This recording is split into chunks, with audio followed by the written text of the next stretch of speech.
Hello, and welcome to another episode of What Would Helen Say, where therapy time is anytime. In today's episode, it's time to fix the holes. My couple explores a very well known dynamic of tit for tat. This is when someone does something to hurt the other person, so the other person does something to hurt them back. And this dynamic has a tendency to escalate over time as each is outdoing the other. We explore how to end this dynamic once and for all, and then we get into each's relationship with money and how their differences in how to handle money is causing a different problem in the relationship and therefore creating a new hole in their emotional bank. Once again, if you like the work that I'm doing and you'd like to support me, or if you're interested in accessing notes that will give you details of how you can apply these skills to your own life, your own relationships, please click on the link below for more information. Thank you. So, how are you guys doing this week? How you doing this week? um, I guess okay. Yes. Yep, I guess. I'll let you have your moment and then I'll have mine. No. You can have your moment and then I'll have mine. Yep. Good. Go ahead. I'm great. I'm great this week. I'm feeling great. You're feeling great. Yes. Anything happened over the last week? Man. Anything happened over the last week, nigga? I mean, You mean what? I guess nothing for now. Uh-oh. This girl is crazy, yo. We'll see. Okay, so last time where we left off was we're trying to process the incident in which B had made you sad. And we kind of left things off where you were expressing feeling that she had acted in a very sneaky type of manner. And that seemed to have triggered, a certain emotional reaction in you. So where I want to go with it is here.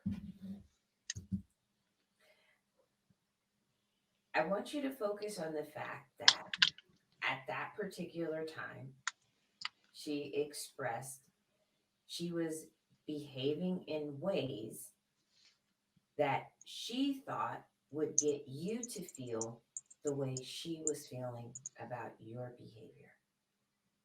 This isn't about comparing behavior and saying, oh, well, that's something I wouldn't do. So now that makes you some type of person because I wouldn't go there. I wouldn't do those things.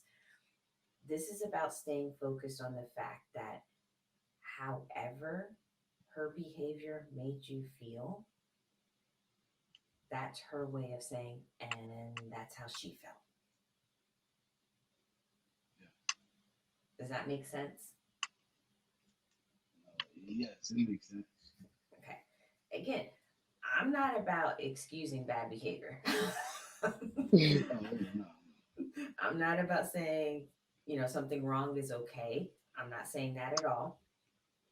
It's just the perspective that I want you to see it from. However deeply hurt you felt about her behavior, she was trying to convey the message that that's how deeply hurt she felt about whatever your behavior was. I get it.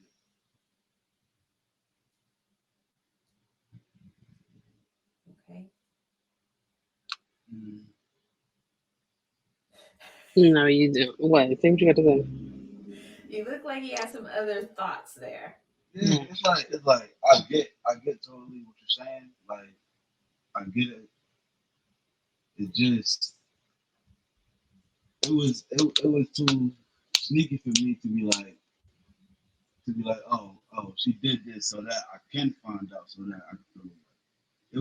It was like Nothing that I you want ever to did say was ever in my face, though. It was also very sneaky, down to you even saving other people under different contexts and the guys' names. Like, that's I weird. know, I know, I know. I'm Okay, saying, so I'm saying, don't try to say, "Oh yeah, you were sneaky," and oh my god, being no, sneaky is bad. no, Like, not even. What I'm saying is right. It just was sneaky that she wasn't trying to get caught. So it's like she wasn't trying to have me feel how she felt.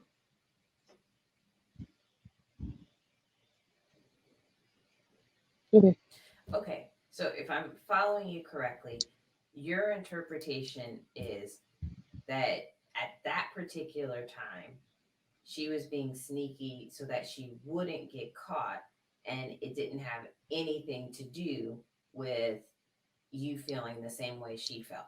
That's your perception. At that point in time, yeah. Okay. So, B, what do you say to that? Do you say that you were trying not to get caught, or did you feel like that was part of everything for you? um, I wanted him to absolutely see it for sure. But then I was also at a point where I didn't care if he saw it or not because I felt perfectly fine about it. Like it didn't really matter to me at that time if he found out or not. But my sole intention was for him to find out. Like I literally went to sleep and he was saying like my phone or whatever. I know that he knew my code, so that's why I changed it. But obviously he's seen it in my iPad. I put my iPad in my purse, unlocked next to him on his side of the bed. If it was me being sneaky, then the code to that would have been changed or the iPad would have been shut. Like it could have been anything. I wouldn't purposely leave it next to you to be sneaky when I knew that that was the first thing that you would go to. I purposely left it there for you to see it.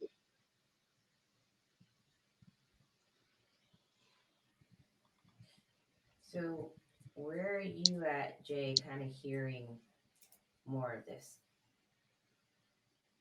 Um, where I'm at now, I mean,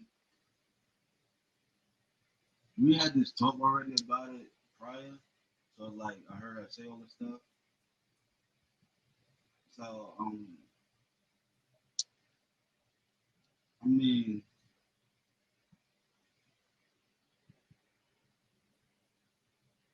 mean, right now at a point, it's like me and Huck and we can talk about it, discuss it, and like I'm not gonna feel away. But during the time, I felt like I felt like I felt I felt the way about it because it was I don't even want to say I don't want to say being on sneaky at this point because it like as time went on,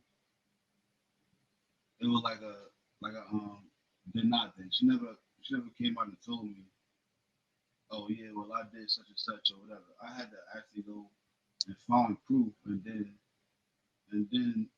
once I found proof, it still was a kind of oh nah that's old thing. And then I actually and then as time went on, it actually came out. So, how does that differ from when the roles were reversed and she was asking you about who you were talking to and what did or didn't happen? How is that different? Um, how was it different? I want to say um for me it was different because it's like it's like once I got caught, I got caught. It wasn't no oh nah that's old this that it We was could like end this session now if you about to lie. no we're not in the Yeah, session. we No, definitely about it's to like because you about to sit here and lie. no it's like um I want to say with me it didn't get dragged out as much. You feel different?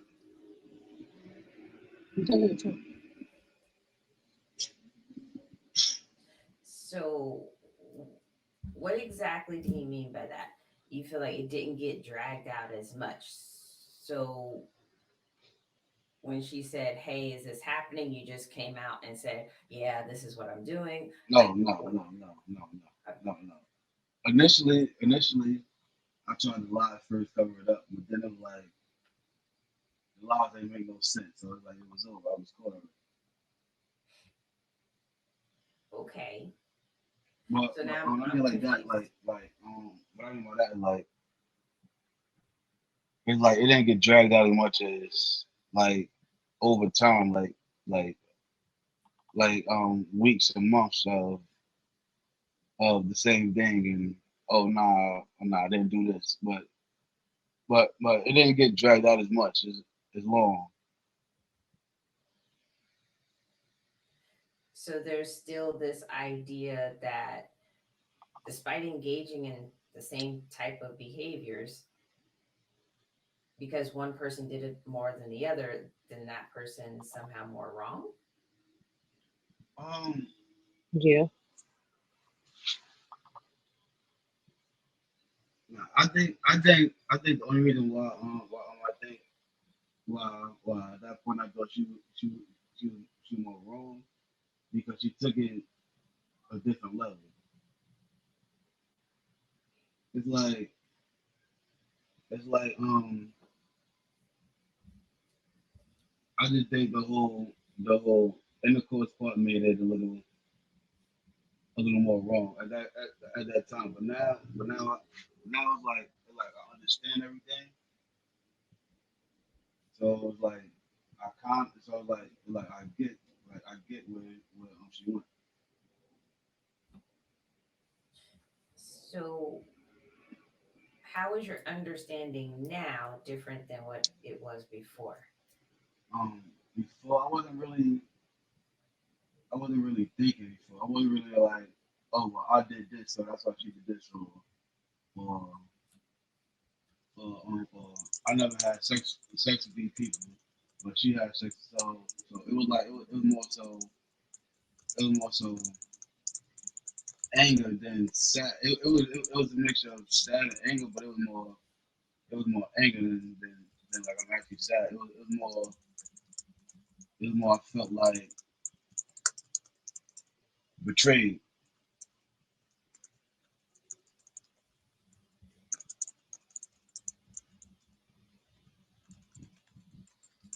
Okay.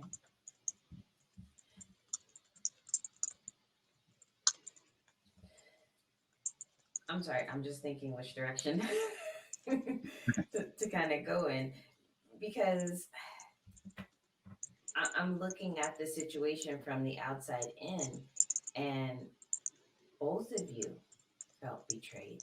This isn't a matter of one betrayal is worse than the other, but both of you felt betrayed. Yeah, yeah. And as time went on, I had I had realized that. That's what made me start thinking about it different. Okay. So, since this betrayal has taken place, and this is a question to both of you, do you feel like the other person has fully atoned for the betrayal? You want to answer that first? Mm. I answer that first.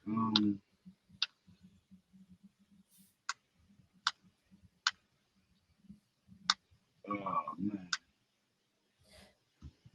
So, I'll explain it differently. In terms of atonement, it's has your partner come to you and expressed a deep level of understanding of how those actions hurt you and has shifted certain pieces of your relationship because of it? We never really. Well, for me, I never really like wanted to like detail like that about the situation. It was more so we spoke about it, and then like, all right, well, it's like we don't want to go separate ways. So like we actually it's like we actually love on each other. So like we could put we could put that situation behind us.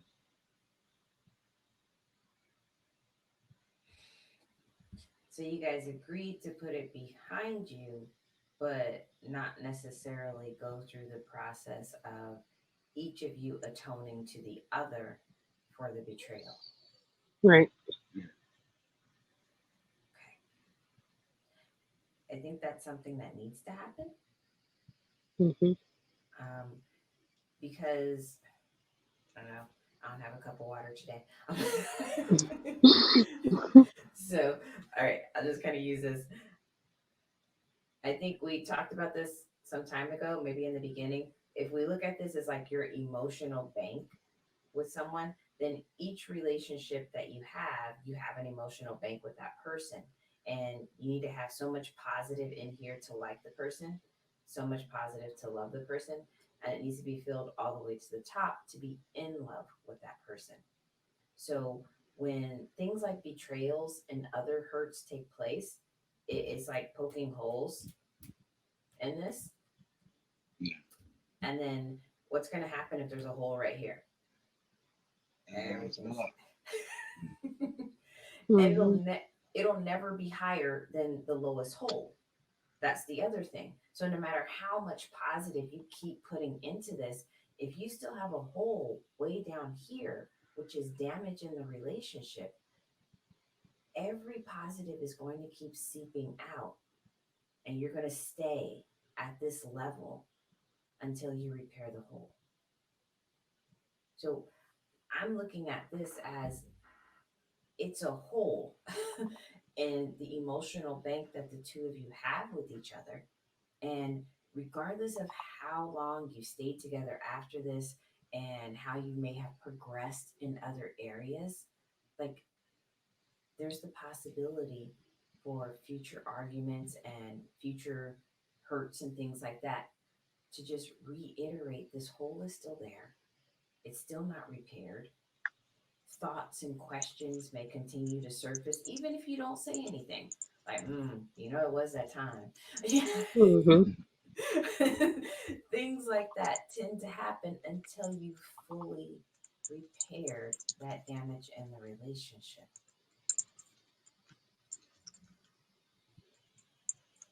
Yeah.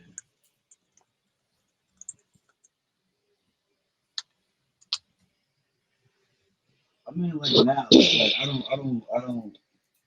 I don't think like, oh yeah, well that time she did this. I don't. It don't really cross my mind. Yes, it does. How? How you figure that? Because you're saying it a lot. What I say? I'm not gonna repeat it because when I do, you're like, oh well, it's a joke. You say joke stuff all the time. It's not a joke. What? I'm trying to see. I'm trying to see. It'll be like something random. I don't know, and then you like, yeah, that time you cheated on me. Like what? It's not funny. I'm not laughing. Where it be? I now that I know that you don't get laugh and thing like that, but it'd be times when that happen where like You're gonna she'll say say something. exactly what I just said. I knew Well, you was no, gonna no, say that. no, no. I'm saying no. I'm saying no. We'd be playing right, and she'll say something like, that's one of your girlfriend. That's your girlfriend that is there playing. So I joke back like that with her. I'm thinking it's a joke. I don't know if she feel away about it or not. I've told you this already. But, okay. So it's clear that it's not being perceived as joking, regardless of what intentions are. And that's also what I want people to be mindful of. Just because somebody receives it a different way than how you intended it, it doesn't automatically make you guilty of however they perceived it. It doesn't mean that if somebody took it as, oh, you're being mean, that doesn't automatically make you a mean person. that make sense? Mm-hmm. Okay. So it sounds like you guys are in agreement that comments like, is that your girlfriend? Or you cheated on me? Like those comments aren't being perceived as jokes and they should stop. Yep. Now I know that.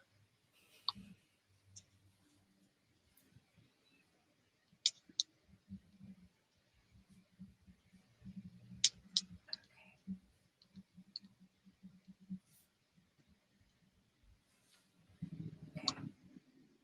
So as far as this subject is concerned, it really kind of brings us up to a different Gottman activity, um, which is atone, attune, attach.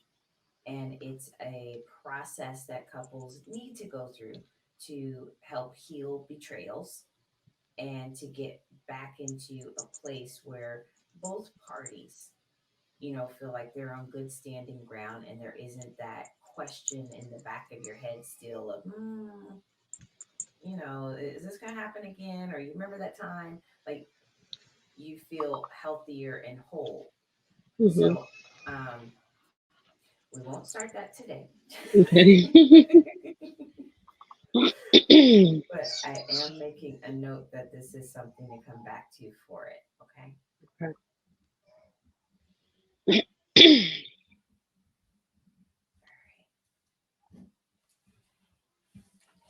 So I do want to ask, is there anything else about this subject that you guys feel like it needs to be shared, it needs to be brought to the forefront, something else to consider when we do revisit it? Anything else about this subject? Not to me. I don't know if he has anything different, but Um, you can say it's fine. no, I know it's fine. Um, yeah, that was it from last week, right? That one. And the other person. No, about this situation is what Oh, I'm no, talking no, no, about. no. That's not nothing. Now I know that she don't like to be joked with like that. So tell her do not joke with me like that. That was the agreement. Mm-hmm. Neither one of you are All going to right, joke about it. all right. It's Okay. fine. Okay.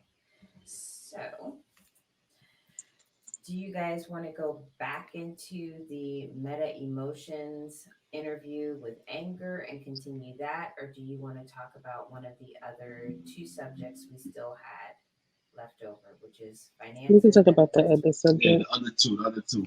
Let's let's go get this out the way. Sure.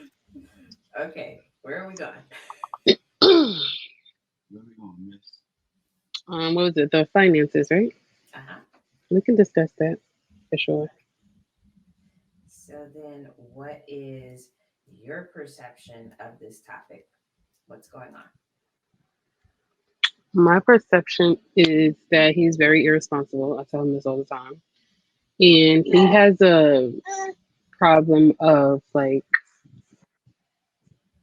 procrastination and delaying, and it's just like, oh, this is just for right now, or like he'll make up a scheme in his head like, oh, well, this is what's going to happen. Like he'll pre-plan something and then it does not go according to plan, like money wise, or whether it be like a bill or something like that, where I try to be like more reserved. And then when I'm reserved with my money, he's like, oh, why you being cheap? Or why you doing this? Why you doing that? Like, oh, spend and do this and do that. And then it's like, I don't feel comfortable doing that all the time. Like once in a blue, like, okay, yeah. Or if I go out to the store, the most I'll spend money on is like if I'm going out to like Walmart or Target or something. But I'm always coming back with stuff for the house or stuff for the kids. Like I do things like that. So like he'll laugh about that, like, oh, you always spending this amount of money, but I'm just like, I still do things that I know that we need inside the household. You know what I mean? I don't feel comfortable spending a lot on myself or other things because I'm not certain that like we're secure enough to do that. Whereas he's just like, oh, just go ahead and do it. If you got it, just to spend it. Like you don't gotta save it, kind of thing.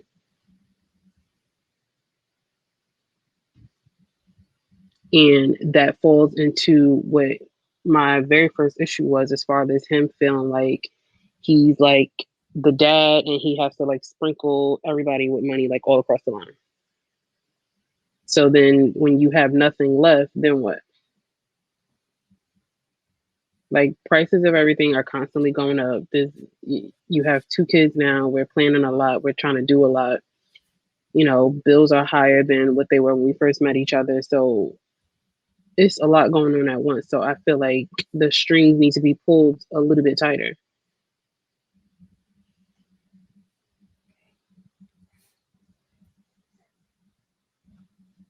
So tell me more. How did money play a role for you growing up?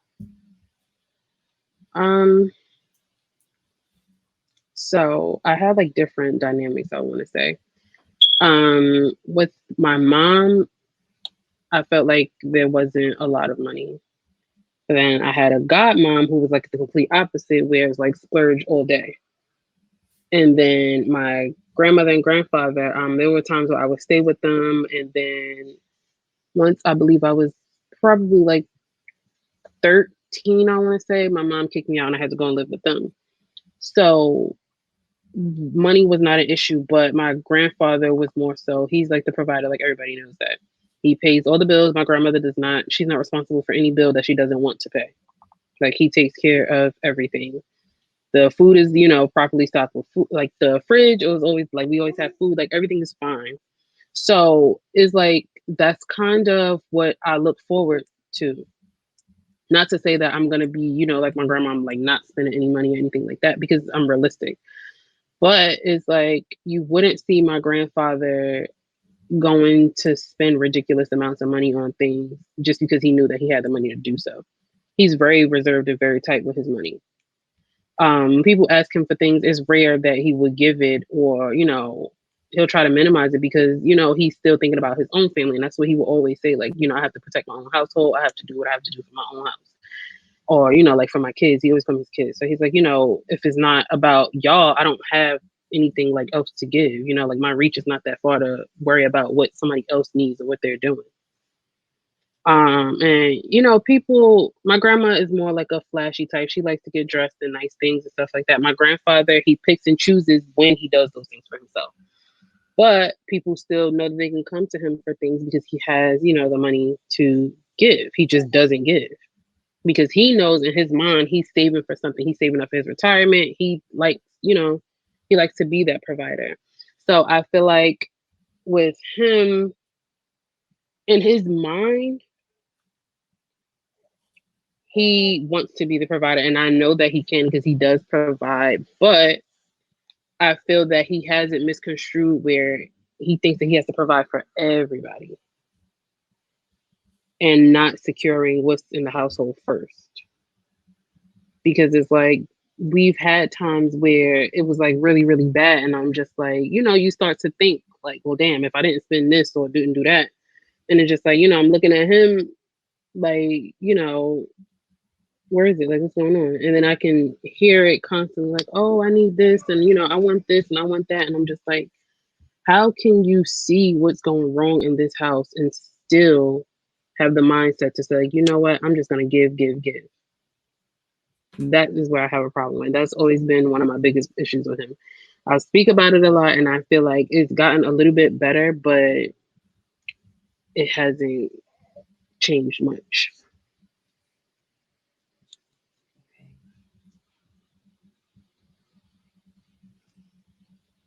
Okay. And what is your perception on this subject? Hmm.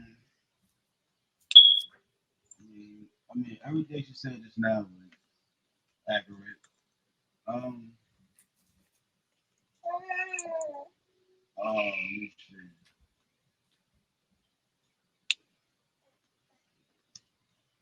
Yeah, she didn't say nothing wrong. I'm trying to. I am working on that. When Um, I'm getting there. I'm saying no. It could be better, but I'm getting there. Okay. So then, what was your childhood experience with money?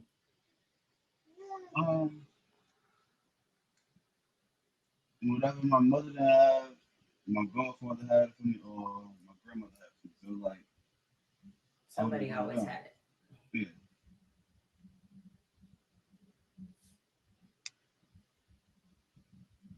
Okay. So if somebody always had money to give, do whatever, what was your perception about getting money? Like, what did it take for people to get money? Did it seem like, oh, it's just really easy, or did it seem difficult? Like, what was that?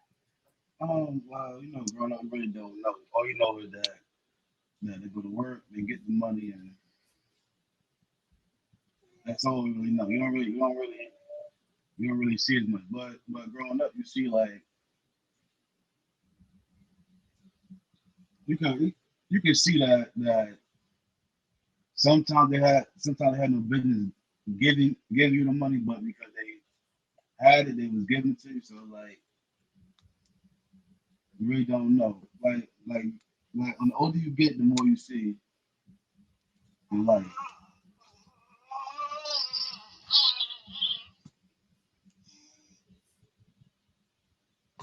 So when you say sometimes they didn't have any business giving money, but they did, like, what exactly did you witness? Um, I didn't really witness. But I'm saying like when I got old, like you could tell they probably gave you their last, or they probably had to go in their savings and give it to you. But like they really had no business giving it to you. They could have told you to wait for it or something else.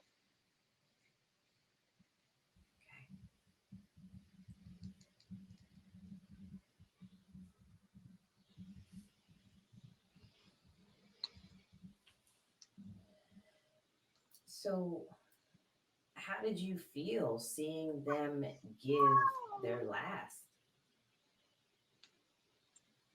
That made me question myself like did I really need it that bad to give to like to take their own life?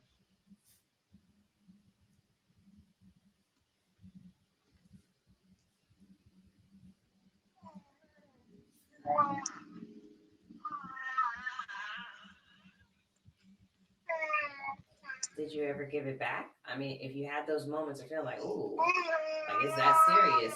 Should I, accept this? Did you ever give it back and say, no, no, you keep that? Oh nah.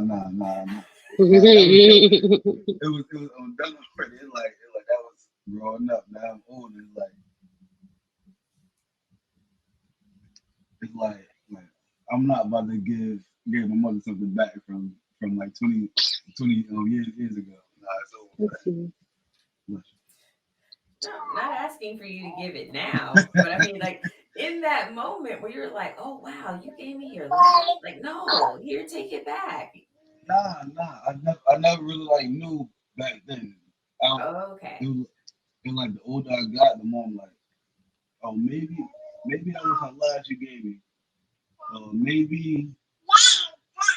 Maybe she didn't really have it. She just got it from me.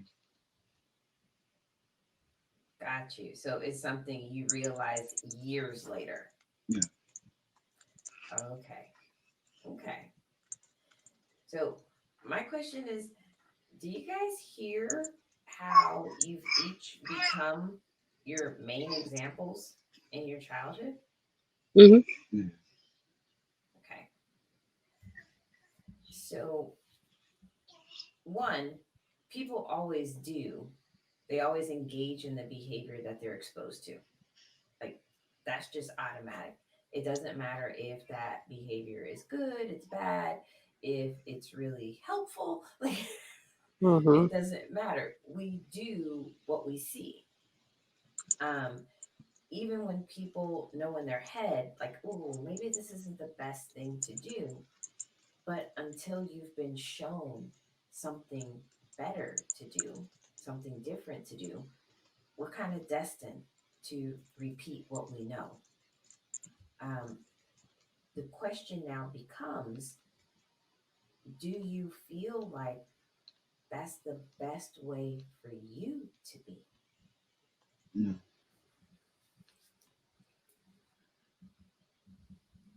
Well, for me, no, I don't know. I don't know. Best way for you to be or for me to No, be? no, for you. Yeah. So, judging yourself, do you feel like how you are, you've patterned your financial behavior after your grandfather's? Like, do you feel like that's the best way for you to be? Yes.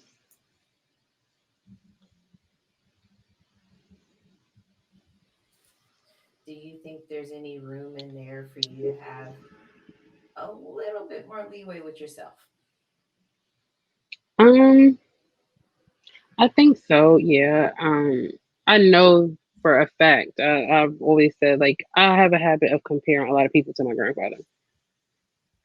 I know that for a fact. But being realistic, I know that me and him, like, we're not on my grandparents' level yet. I mean, they've been together for years, they've been working for years and things like that. So things are completely different. I know that. So I do think I toned it down just a bit, but as far as him, protecting, that is like my whole thing. Like that's what I love about him the most. Okay. So now I'm going to ask something different. Um, so, B, what does money itself mean to you? Um, let me see. It means for me again, it just means that you're well protected. It means security. A dollar can be the difference between your lights being on or off, your water being on or off. Like, I never want it to be a moment where, we're trying to figure out, well, if we skip out on this bill, then maybe we can use that money to pay this bill. And I feel like we've had those times, plenty of times. It's like, I'm not saying that we're never supposed to run into rough patches because everybody has them, but it's like how many rough patches, like when does it become a patch to a habit kind of thing? And that's what Right. I don't want because I feel like that is not healthy at all. Okay. So, like I said, I know that it's things that we both need to do as far as like adjusting or budgeting or saving or whatever. But when, those patches come about, where where is the protection? Like, where's the security? How am I supposed to feel secure knowing that we're going through something and instead of, trying to figure out another way to make it work or make it happen, you'll get a phone call or a text and be like, oh, well, I need such such, and then you just give. So it's just like, well, damn, like, what are we gonna do now? Because who are you gonna call? So, if I can be more specific, what are some of the fears that exist for you regarding, there not being that protection, security, and stability? The same. Like, I just fear of us like not being secure. I fear us going back to those times where, we were late on the rent or, eviction notices are popping up and it's just like we have kids now. Like they don't deserve that. Why bring kids into a situation? And I feel like these are conversations that we had before the kids came about. These are things that we discussed because I said that I did not want that to ever happen. Like I know what it's like. He knows what it's like. So why would you want to, bring them into a situation that for one they didn't ask for, and two it's just not fair. Okay. So then for you, money means protection, security, and stability. Hmm. And your fear is that without money, you'll have a lack of security there'll be a sense of regression in the two of you as far as your life is concerned, and that Hmm. you'd be subjecting your kids to unnecessary circumstances.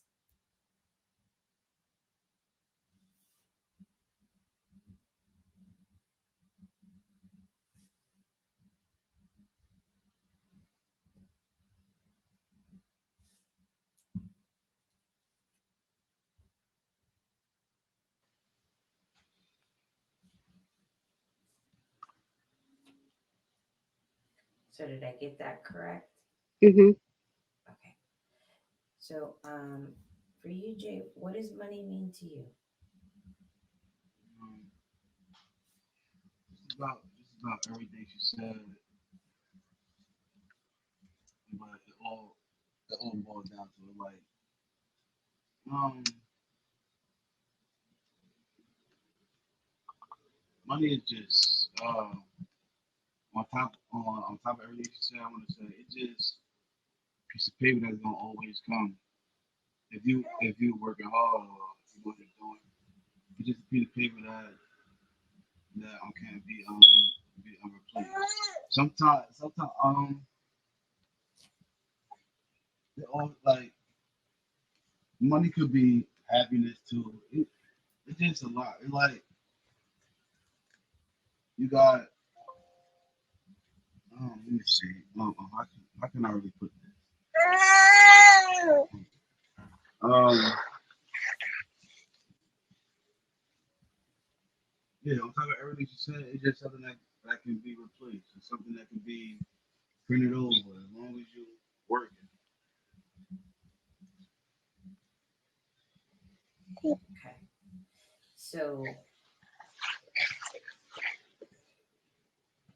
this is a broader range. So, you believe that money is protection, security, and stability, but also a sense that you can always have access to it, it's always replaceable. And then you kind of gave a snippet of it can be happiness. Yeah. If you got enough money, you can be happy. If you don't got a lot, you can be sad. So it's a mood changer. It's really up to you if you go get it or not. Okay. I think that's a big piece of what you just said, that because how I interpret that is that money can determine your happiness or happiness in general. And I think that comes back to partly where we were a couple of weeks ago in regards to sadness, where they you don't want people to be sad. And if you Right. feel that money makes people happy, then it gives you Hmm. that sense of empowerment that I can make you not sad by giving Hmm. you. Yeah. Okay. So then, what are your fears associated with not having money? Um, I feel not having money. Just like losing it all, losing the family, everything. Just not having money, you don't have access to anything. It's like you nothing at that point.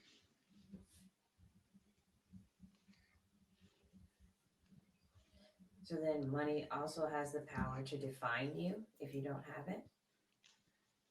Um, for the most part, yes. It's like you look at somebody, not you, but like you see somebody on the streets and be like, and they're homeless. What's the first thing you say?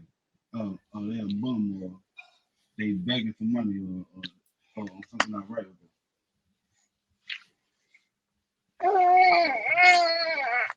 So, not having money means there's something not right with you. You're a bum. Yeah.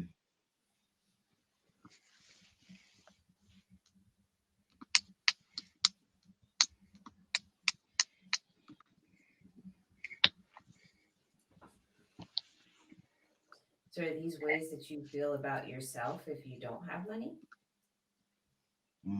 Yeah, Yeah, I don't feel. I feel. I feel less of a man.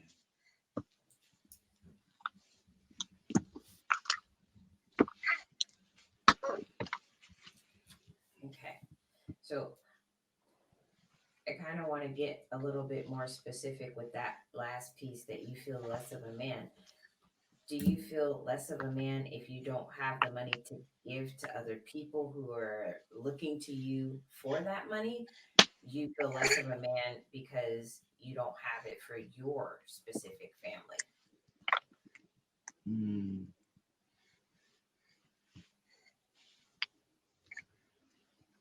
I want to say it's both, but I've been working on it now, so like I don't really care about what's not what's not in house. So like I don't care. I don't care how somebody feels. Okay. So for you, it's because listening to your fears, money has some really, really deep meanings and a lot of power. Mm, Okay. So, what I'm kind of pulling together as the common ground that you guys have is that both of you want a sense of protection, a sense of security, a sense of stability. Um, Both of you want your immediate family to be taken care of so that you have a sense of pride, perhaps. Do you feel like yeah. that's a good word? Yes.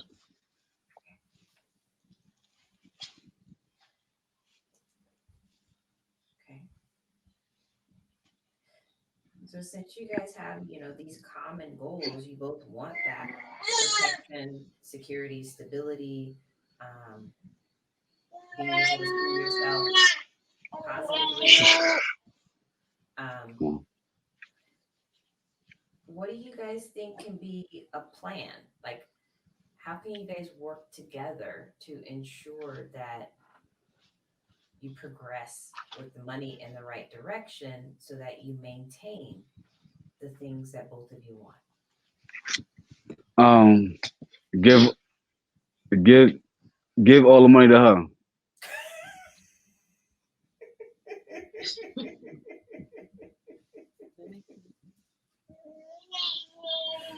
I mean, if that's what you guys agree on. Let her let her control the money. No. um. I think it just starts with honesty. There's not enough honesty when it comes to the Yeah, finances. but it's like you can't always be honest about everything in the finance because it's like for instance, right? She can't know everything I'm doing my money because then she would have knew that I that I had bought her a ring. That's look right. That's kind of nosy she is. She want to know everything. So like it's like you can't even treat her to something nice or try to surprise her because because she already know. Okay. I think we can figure out ways to work around surprises, things that are special occasions, things that don't happen every week or every month. We can definitely find ways to work around that. But I think that's the starting point with the finances. There does need to be transparency. I mean, from my experience, I have seen couples handle money in many different ways. It's a matter of what's actually working for both of you. um, I've met with married couples that they maintain their separate accounts, but there is transparency that at any point in time he can look at her bank statements, that she can look at his bank statements, and they can be on the same page with, oh, this is how much we have as a collective, but they still manage their money separately. You know, um, Right. I've met with couples where, all the money goes into one big pot, basically, one account, and everybody does what they do with it as long as they're telling the other person, oh, I'm taking this much money out for this, I'm taking this much money out for that. I've had couples who they say, you know what, this is your monthly allowance. As long as you spend less than this amount, I don't care what it's on. You don't have to tell me. You don't have to, check in. As long as it's less than this amount, don't care. Like, there is no one right way of handling it. It's a Yeah. matter of what works for the two of you, and there still needs to be some degree of transparency. All right. So are you an allowance? Yeah. I want you to tell me what you spend your money on. And every time one of your friends or family asks for money and how much you send it, that's what I would like. Nah. Was that an all right or a nah? No, Exactly. no, no, no. It's all right. And that's See, why when I look, ask, see, look. She don't look right with the friend thing, right? Me, me and my friend, right? So like, if I need something, ask him, he'll give it to me. If he needs something, he'll ask me, and I give it to him. That's how we always been, like us two. So she'll see me giving money something and think automatically like, oh yeah, you are getting money. But it's like he always pay me back if I ask him like, yo, bro, let me get that back, or the, or like whatever the case is. It's not like like I'm just giving him money. Okay, well, does that require, again, it can be a situation in as long as it's less than this amount, that's fine. If he has a history of paying you back consistently, paying you back in full, and you guys are cool, with this type of relationship, then if you guys have a specific agreement between the two of you, less than this amount is fine. Anything over that amount, we need to talk about it first. we don't talk about it, just like you just bought him a phone. And we never talked about that. We never talked about it. Sending him money. And it's like he's like a little kid. I get that that's your friend. I had a friend like that as well, but I knew to cut that off completely with her. Like, I felt like, she was doing too much. And this is before we had kids. I'm like, I feel like we have a kid. Like. So, but it's like now he's that kid and he's always been that kid. So even down to like I said about the phone, he never told me about that. He randomly out the blue said, "Hey, this friend just changed his number," and I'm like, "Okay, we were never talking about this friend or anything like that." I'm like, "Okay, change the number. Like, what do I care for? I didn't save the last number. I'm not gonna save this one either. Like, I'm not. I don't really care." I'm like, "Congratulations," and then he brought it up again. I'm like, oh well, what girl made him change his number? Like, I'm just thinking he's changing it because of a girl or whatever, because that's normally what we do, stuff like that. And then to later find out he didn't just change the number, he got a whole new phone on your expense. I don't care if he paid back or not. You did not tell me, and you lied before I even had the chance to ask you. It's like you're offering information that's already false, and he doesn't see that as a lie.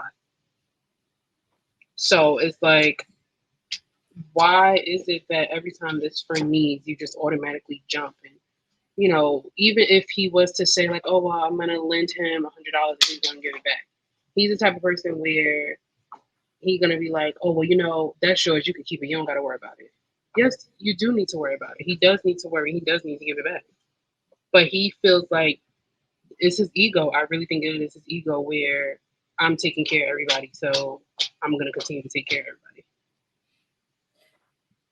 Which I see it, I wasn't labeling it as ego, but Jay already shared that this is money is something that defines, Yes, who he is. it is. And so I can see. both sides of this in terms of why he's showing up for other people financially, but I can also see, Jay, why it's difficult for you to have these conversations with her, because if your perception is you're now less of a man because of whatever the financial circumstance is, of course you don't want to go to her and just blatantly put it out there. Yep, I'm less of a man now. Right. Like, who would want to have that conversation, right? Right. Yeah. So this is about, okay, how can we restructure this? Because I don't see it as you being less of a man, but really becoming more of a man, that you can own all your stuff. Like whatever it is, you can own it and say, yes, this is me. This is who I am. This is what I come with. And if you are truly unhappy with having to say that, then how do you want to change your narrative then? If that's not how you want to view yourself and that's not how you want other people to view you, then what do you need to shift? So that's no longer your narrative, and you can proudly own, yes, this is what I'm bringing to the table. This is what I'm doing. This is what I'm not doing. And there is no sense of shame in who you choose to be.